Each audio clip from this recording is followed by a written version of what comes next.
Bizarre rumors, including aliens, controversial founder, and alleged death threats, all blended in one cat's history: the highly popular Ragdoll. But what are Ragdoll cats like? Are they good pets? Let's find out everything about them. The history of the Ragdoll breed begins in the 1960s. Ragdoll Cat's ancestor was a white, long-haired cat named Josephine. Nobody knew what breed Josephine was, nor cared very much. But she happened to live near Ann Baker, an established Persian cats breeder. Josephine lived as an outdoor cat, having lots of kittens. At some point, she was hit by a car but luckily survived. Josephine was pregnant at the time, but the vet managed to save her kittens. Upon recovery, Josephine became extremely docile. Her saved kittens were gorgeous and inherited Josephine's docile temperament. The kittens quickly caught the interest of Ann Baker, and she bought them from her neighbor. And here's where things get weird. Ann Baker believed that Josephine took part in a strictly secret government program.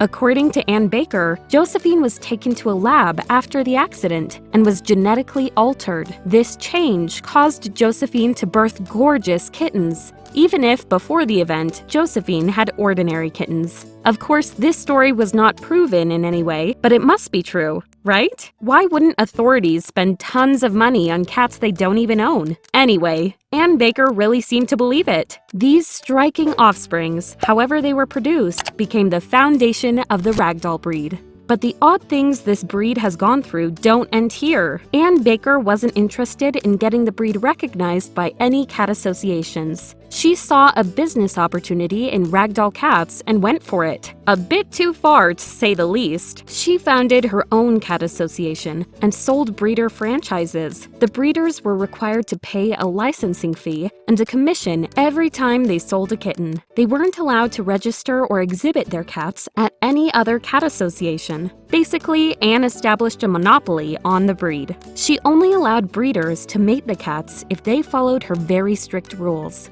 She directed which cats would be allowed to breed and with whom. Moreover, Anne made some strange claims about her cats, stating that Ragdoll cats don't feel pain. At one point, the rumor that ragdolls came from aliens emerged. Fortunately, Denny and Laura Dayton managed to acquire a pair of breeding ragdolls from Anne before she started selling franchises. As such, they didn't sign any contract with Ann Baker. The Daytons created a new association and tried to get the ragdoll breed officially recognized by major associations. But this didn't prove to be easy, as Baker went on a rampage against them. She sent letters to the cat associations, the media, and basically everyone, charging the Daytons with stealing and killing her cats, and even making attempts upon her life. All the controversy surrounding this breed made cat associations reluctant to recognize the ragdoll. However, Ann Baker's death in 1997 helped calm down the spirits. In February 2000, Ragdoll's hard-won CFA championship status was granted. Nowadays, the breeding of Ragdoll cats has stabilized with many breeders worldwide.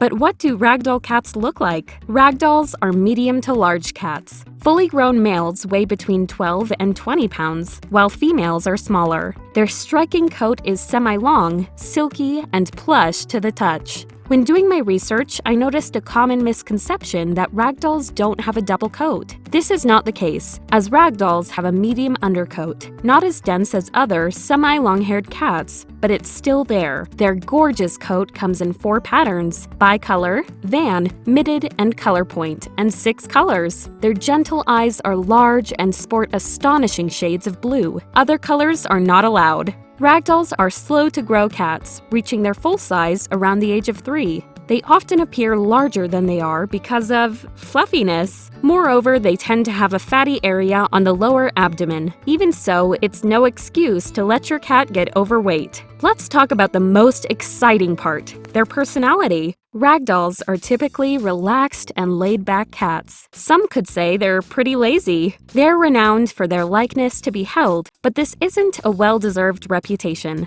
You see, ragdolls actually got their name from the ragdoll because it said they love to be held and go limp in your arms, just like these cute dolls. It's also a common belief they're lap cats. While I have to admit the name is brilliant, I've researched if these traits are actually real. Here's what I found. Ragdolls are indeed easygoing and affectionate. They tend to follow you around the house all the time and greet you at the door when you come home. They're usually affectionate without being overly demanding or pushy. However, not all of them are lap cats. On the contrary, they prefer to sit near you than on top of you. This might have to do with their insulating coat. Maybe they're too hot if they sit on you, but who knows? If your ragdoll is a lap cat, you may notice she or he chooses to sit on you more during the winter than summer.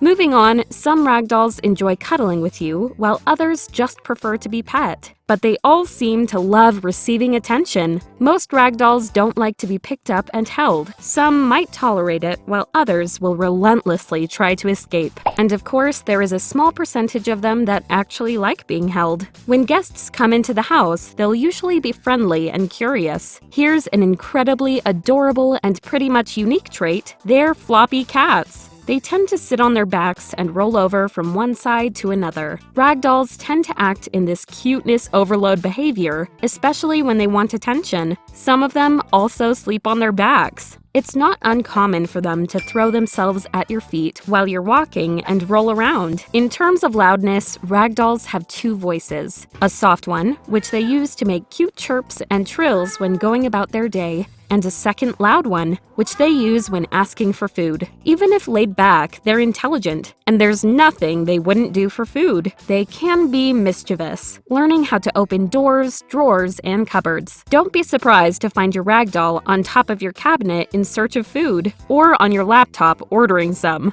Ragdolls are known for playing fetch, and you can train them to walk on a leash, especially if you start when they're kittens. Moreover, they quickly learn what they're not allowed, like staying off counters, and will surely listen to you, as long as you're in the same room. But once you leave the room, they'll magically forget. What's their activity level and space needs? Kittens are much more active than adults and love chasing after toys, particularly those wielded by their guardians. Adults prefer more gentle activities, and it's unlikely to do much running. Additionally, you should get them toys to stimulate their minds, like food puzzles, or you can teach them tricks. Providing these cats with various places to perch and a cat tree would also be appreciated. Ensure your cat has a window with a view, and you'll have a happy cat. How do they get along with pets and children? Laid-back and well-mannered ragdolls typically get along with everyone nice to them. They're also patient and gentle with children. Should you get one or two?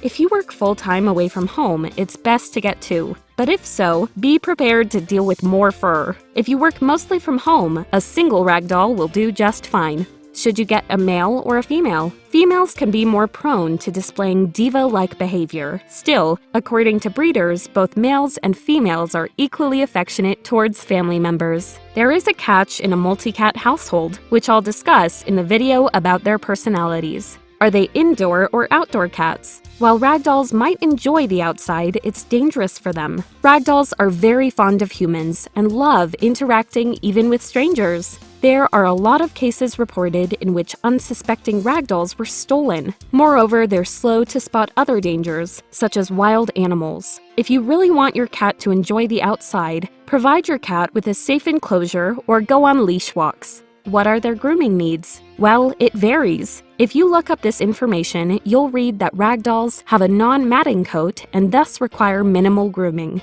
This is not always the case, though. They have a not-so-dense undercoat which helps, but mats occur in cats with finer coats. So it all depends on your luck. Some ragdolls only require weekly brushing, but at the same time, others require daily brushing and regular visits to the groomer. Ragdolls shed all year round, but more so during seasonal coat changes. Before getting one, make sure you have the time and willingness required for the worst-case scenario. What's their health like? Ragdolls are hardy, healthy cats. The only significant inherited disease is the infamous HCM, the most common cardiac disease in cats. The first symptom in affected cats is often sudden death. In ragdolls, the mutation for HCM produces an early onset of the disease. Ragdolls that inherit 2 copies of the gene have an even earlier onset. Fortunately, there are genetic tests available that detect the ragdoll-specific HCM mutation. Breeders can use this as a tool to screen out affected and carrier cats and prevent them from breeding. Of course, cats can suffer from many more health issues, but ragdolls are no more prone to them than any other cat. Ragdolls have a good lifespan, ranging from 12 to 20 years, with an average of 14 to 16 years. It's not uncommon for them to live even longer, up to 20 years, and some even surpass this age. And now, the crucial question. How much do ragdoll cats cost? Well, they ain't cheap. The starting price for a pet-quality ragdoll kitten is $1,000, and it can go up to $2,000. Show-quality and breeder-quality kittens are even pricier. If you can't afford a ragdoll cat, the best option for you is to adopt. You'll surely find cats with similar personalities to the ragdoll at your local shelter. Give it a try, and who knows, maybe you'll become a cat's hero in no time. Either way, ragdolls have made their way to our hearts and to the top of the most wanted cat breeds, despite all the strange rumors surrounding their origins. Whether you believe these rumors or not doesn't matter, as there are plenty of reasons to fall in love with these cats. If you enjoyed this video, please let me know by giving it a like, and subscribe to be notified every time I post a new video. Also, don't forget to check out the links in the description for some super cool stuff for your cat. See you in my next video!